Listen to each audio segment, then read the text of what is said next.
Hello बच्चों, आइए इस प्रश्न को देखते हैं। स्वचालित वाहनों और ऊर्जा संयंत्रों के उद्गार द्वारा नाइट्रोजन ऑक्साइड का उत्पादन होता है, जो कि वायु जनित कणों का स्रोत होते हैं और निम्न का निर्माण करते हैं। हमारे विकल्प हैं: विकल्प ए प्रकाश रासायनिक धुंध, विकल्प बी औद्योगिक धुंध, विकल्प सी शुष्क जल का सूक्ष्म अम्ल का जमाव, विकल्प डी है आर्द्र अम्ल का जमाव।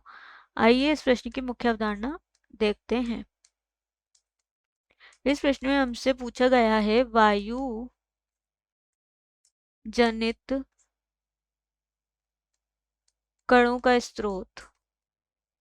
वायु जनित जो कण होते हैं उनका स्रोत क्या है?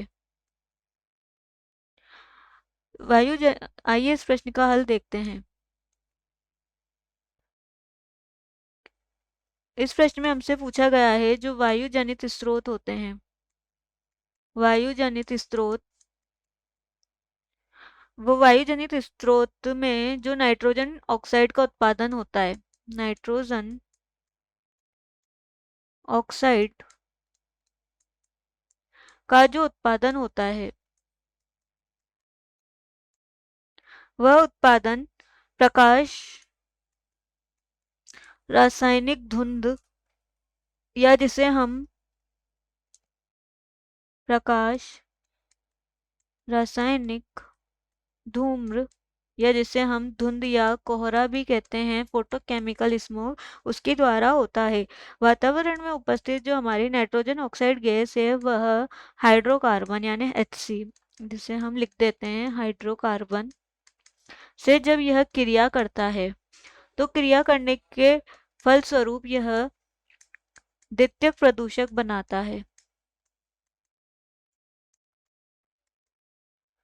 जिससे क्या होता है, जो स्वचालित वाहनों और ऊर्जा संयंत्रों के द्वारा नाइट्रोजन ऑक्साइड गैस का उत्पादन किया जाता है। द्वितीयक प्रदूषण होते हैं जो प्रकाश रासायनिक धुंध, ये दिन धुंध का निर्माण करते हैं। और ये जो द्वितीयक प्रदूषक होते हैं, जैसे हमारा पैन यानी कि पॉली एक्रिलाइन नाइट्रेट, जो कि प्रकाश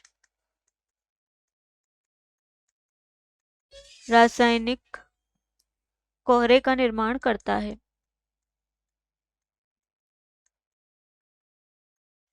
का निर्माण करता है।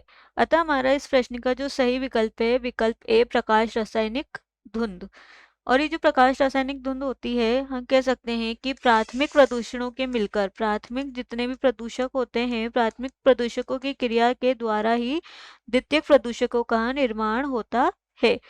और जो हमारा पेन है वह द्वितीयक प्रदूषण हो गया, हमारा HNO3 यह भी हमारा द्वितीयक प्रदूषक हो गया। ये सब मिलकर प्रकाश रासायनिक धुंध का निर्माण करते हैं कोहरे का, जिससे जो वातावरण है वह धुंधला हो जाता है और जो उसकी रंग होता है वह हल्का भूरा हो जाता है।